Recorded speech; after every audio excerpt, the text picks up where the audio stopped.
फिलिस्तीनी भाइयों को बेदखल करने की साजिश, इजराइल पर भड़क गए इस मुस्लिम देश के प्रधानमंत्री, बुला ली बड़ी बैठक। नमस्कार, मैं हूं आपके साथ आयुषी गुप्ता। कतर के प्रधानमंत्री शेख मोहम्मद बिन अब्दुलरहमान अल थानी ने अंतर्राष्ट्रीय समुदाय से अपील की है कि वो दोहरे मापदंड छोड़कर इजराइल को उसके अपराधों के लिए जवाबदेह ठहराए। वह दोहा में आयोजित होने वाली अरब और इस्लामी देश के आपातकालीन शिखर सम्मेलन की तैयारियों की बैठक को संबोधित कर रहे थे।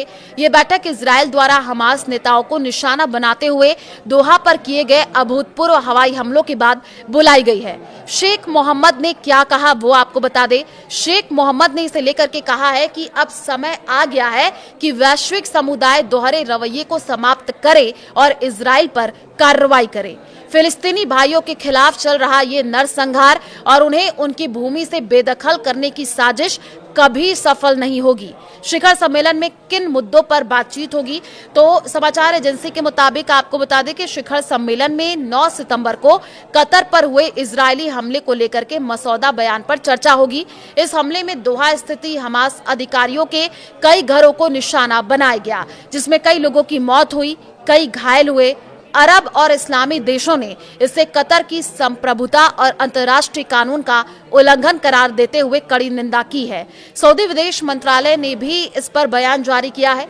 इस आपातकालीन सम्मेलन में अरब लीग और इस्लामिक सहयोग संगठन OIC के सदस्य देशों के विदेश मंत्री शामिल हो रहे हैं। सऊदी अरब के विदेश मंत्री प्रिंस फैसल बिन फरहान भी इसमें भाग ले रहे हैं और इसको लेकर सऊदी विदेश मंत्रालय का भी बयान सामने आया है।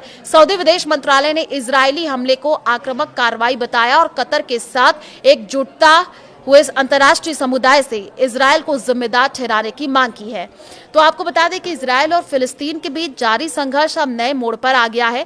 इजराइल के प्रधानमंत्री बेंजामिन नेतन्याहू ने हाल ही में वेस्ट बैंक में इवन सेटलमेंट विस्तार परियोजना को मंजूरी दी है, जिसके तहत हजारों नए आवास बनाए जाएंगे। नेतन्याहू ने साफ कहा है कि भविष्य में कोई फिलिस्तीनी राज्य नहीं होगा, ये जगह हमारी है। इस योजना से वेस्ट बैंक 2 हिस्सों में बढ़ सकता है और पूर्वी यरूशलेम से फिलिस्तीनियों का संपर्क टूट सकता है। कतर के पीएम ने इसे फिलिस्तीनियों को बेदखल करने की साजिश बताया है। उन्होंने कहा, फिलिस्तीन भाइयों के खिलाफ चल रहा ये नरसंहार और उन्हें उनकी भूमि से बेदखल करने की साजिश कभी भी सफल नहीं होगी।